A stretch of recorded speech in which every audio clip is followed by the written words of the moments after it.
Allez, ciao les petits potes. Bon, je vous fais dans la voiture avant de partir à la salle l'intro de la vidéo d'entraînement qui va suivre aujourd'hui. J'ai le bas du dos complètement crevé de cette connerie de demi-soulevé de terre de hier. Enfin, je m'y attendais, mais bon, soit. Donc, comme je disais, je vous fais une petite intro de l'entraînement d'aujourd'hui parce que ça va être un entraînement, on va dire, exemple. Ok? Ouais, c'est parti. Bon, aujourd'hui, ça va être entraînement épaules. Rien d'exceptionnel, c'est pas un scoop. Vous m'avez déjà vu faire les épaules. Mais aujourd'hui, exprès, je vais faire le développé militaire, pas à la barre, debout, mais avec des haltères sur un banc pour une raison bien particulière. Vous allez voir les poids que je vais utiliser pour faire mes développés militaires avec des haltères. C'est des gros poids déjà. Pourtant, ils vont en rien altérer mon exécution de mouvement. Ça va rester nickel de chez nickel. Bon, évidemment, tu auras toujours les champions du « je fais mieux que tout le monde ». Moi, je veux bien, mais pour cela, je vais quand même te donner un petit conseil. C'est très simple. Tu fermes ta gueule, tu nous fais une vidéo et tu nous montres. Joue pas le pinard qui parle beaucoup, mais qui montre jamais rien, tu vois. Alors, pourquoi je vous raconte tout ça? Tout simplement parce que il y a ces petits gars très, très sympas du Corona Gym qui font des trucs. Alors là, bon, moi, j'ai à peu près, je pense, compris leur concept, on va dire. En fait, ils se servent de ce phénomène qu'on appelle l'ego training. Vous savez, ces gars qui vont en salle, qui prennent des gros poids pour se la jouer pour eux-mêmes. Et au final, ils font rien du tout parce que tous les mouvements qu'ils font sont mauvais de chez mauvais, tu vois. Et moi, il me semble que ces gars, simplement, de ce phénomène de l'ego training, ils en font un spectacle sur leurs vidéos, tu vois. Mais malgré tout, spectacle ou pas, ça représente quand même un danger. Parce que, par exemple, l'autre jour, il y avait une de leurs vidéos qui s'appelait, je crois, « J'ai 17 ans et je prends 50 kilos au développé couché par halter ».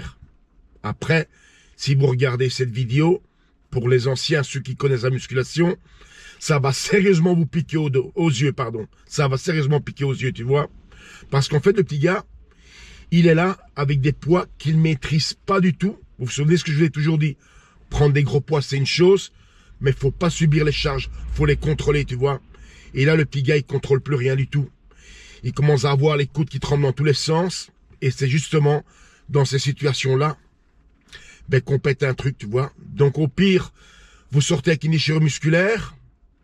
Au moins pire, on va dire, le moins pire, c'est l'inflammation, donc la tendinite, mais ça dure longtemps à se résorber. Ou alors, un truc qui va vous suivre toute votre vie, dans le cas d'un développé couché, ce sont des pathologies d'épaule qui vont vous suivre toute la vie jusqu'au final. Quoi que vous fassiez, ça va rien changer, tu vois. Donc aujourd'hui, ça sera, on va dire, un entraînement exemple où je vais montrer que même en prenant des gros poids, on peut quand même respecter les mouvements. Bien entendu, les poids que je vais utiliser pour mes épaules, je pourrais prendre des poids supérieurs, même plus que supérieurs. Mais alors, je ferai du Corona Gym, c'est-à-dire, en termes de musculation, de développement, de progression, zéro. Ouais, c'est comme ça. Quand on est jeune, on est encore flexible et tout, on peut faire pas mal de choses. Mais la facture, elle se paye 20 ans plus tard. Et c'est comme ça. Alors, une dernière chose, vous allez voir, pour mon entraînement, je m'habille chaudement et vous me verrez de plus en plus habillé chaudement. C'est l'hiver. Bon, je sais qu'il y a des chauffages dans les salles, mais malgré tout, moi, toute ma vie, je me suis entraîné très, très chaudement parce que ça permet de garder le corps au chaud pendant que vous entraînez et surtout, ça évite pas mal de claquage musculaire. Exemple, vous faites un développé couché, au moment où vous prenez la barre, vous la descendez, un petit coup de froid, pouf, claquage musculaire, vous êtes niqué pour 6 mois. Habituez-vous à rester au chaud pour vous entraîner, c'est 10 fois mieux. Bon, là-dessus, les petits potes, on se retrouve à la salle.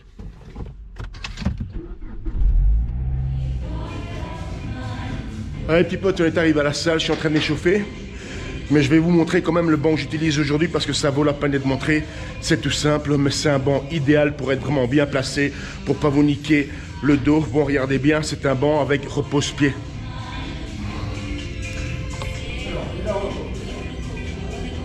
Voilà, je vais taper. Van Gabi. Ça c'est un terrible pote à moi, il va bientôt s'entraîner avec moi, comme ça vous ferez une vidéo. Bon, ça c'est mon banc pour aujourd'hui, pour les épaules. Alors j'ai dû bricoler un peu pour avoir le bon angle, donc j'ai fait comme ça. C'est quelques petits centimètres d'épaisseur, mais ça change l'angle de travail. Donc ça c'est mon banc épaule d'aujourd'hui. Allez, je termine l'échauffement et on attaque ça. Alors j'ai préparé ma petite collection pour aujourd'hui. On va commencer 40 et puis on va passer tout doucement à 44.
Épinard, tout ça avec une luxation de la clavicule droite. Alors tes excuses à la con, tu peux donner, mais tout je pense, mon vieux. Montre-nous ce que tu sais faire plutôt. Mais je crois qu'on va attendre longtemps.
Ah, ça va.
Bon, et puis potes, les 4 séries terminées. Maintenant, je vais vous demander une grande discrétion sur ce qui va suivre, parce qu'on passe à l'exercice suivant, un blasphème pour le feed game, développer nuque au cadre guide, ok? Ouais, c'est parti. Bon, et puis potes, ce cadre guide derrière moi, c'est fabrication hongroise. C'est une barre montée sur tringle. Il n'y a pas de contrepoids, il n'y a pas de câble, il n'y a rien. Rien que la barre elle seule, c'est une vraie barre, donc olympique, 20 kg. Plus, je vais vous montrer.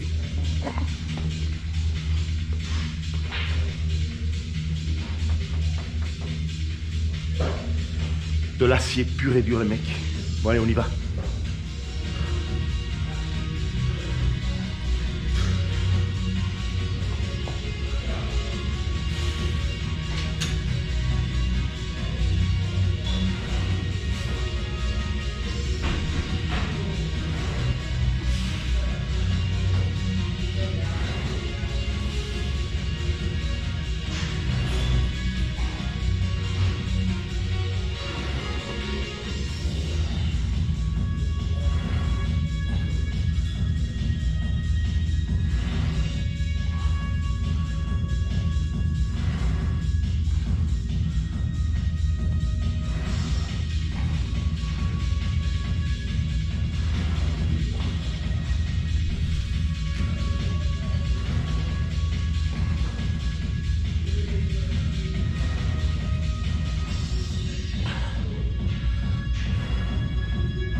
Bon, je sais que pour certains, ça va vous piquer aux yeux.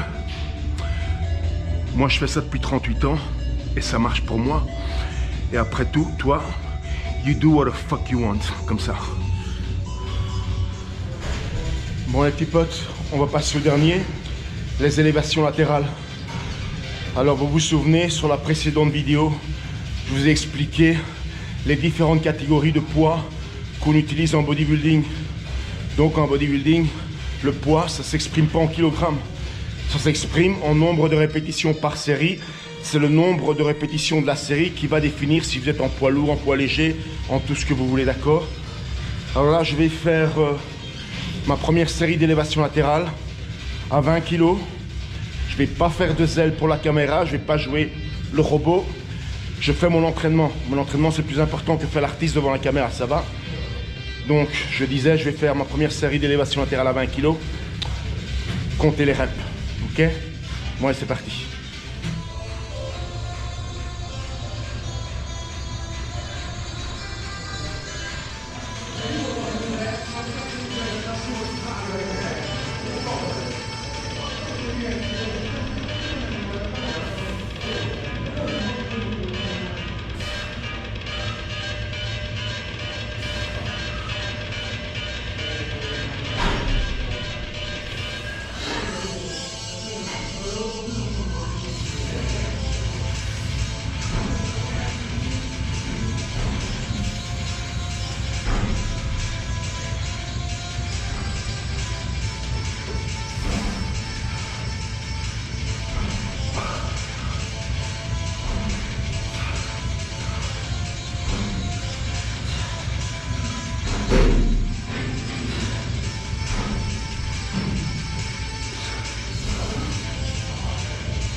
Donc pour ça, tout ça pour dire que dans la théorie, 20 kg pour moi en élévation latérale, c'est du super léger, mais de nouveau, la répercussion sur mes épaules par rapport à quelqu'un qui va les faire à 6 kg par série de 25, c'est pas la même chose. Petit pote, rien que ça, c'est au moins 3-4 kg par poignet. Bon allez, élévation latérale, mais ça, vous connaissez pas.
L'eau, j'adore ça. Les rageux, ça devrait être comme l'eau. Dans 20 ans, il n'y en aura plus. Moi, un petit pote, à votre santé. Un petit shake protéine parce que j'ai pas le temps de rentrer chez moi. J'ai plein de trucs à faire et je crois que ça va durer longtemps. Et j'ai pas le temps de m'asseoir quelque part pour bouffer. Donc, ça va me servir jusqu'à mon prochain repas. Qu'est-ce que je voulais vous dire? Ouais. Donc concernant la vidéo d'aujourd'hui, écoutez-moi bien, prenez les bonnes habitudes depuis le départ, les bons mouvements, parce que quand vous pratiquez mal pendant des années, que vous prenez vos automatismes, ça va être dur de corriger, spécialement dans des mouvements complexes et techniques comme les squats, tout ça. Donc encore une fois, depuis le départ, recorrigez vos mouvements, faites-les bien et habituez-vous à ça, que ce soit vos automatismes pour les mouvements propres et corrects. Vous allez mieux progresser. C'est sûr que c'est sympa de tricher, prendre des gros poids pour se la jouer. Les seuls que tu vas impressionner, bah, c'est ceux qui en connaissent encore moins que toi. Mais les connaisseurs, quand ils vont te regarder, bah, ils vont rigoler. C'est comme ça. Ouais, petit pote, à demain.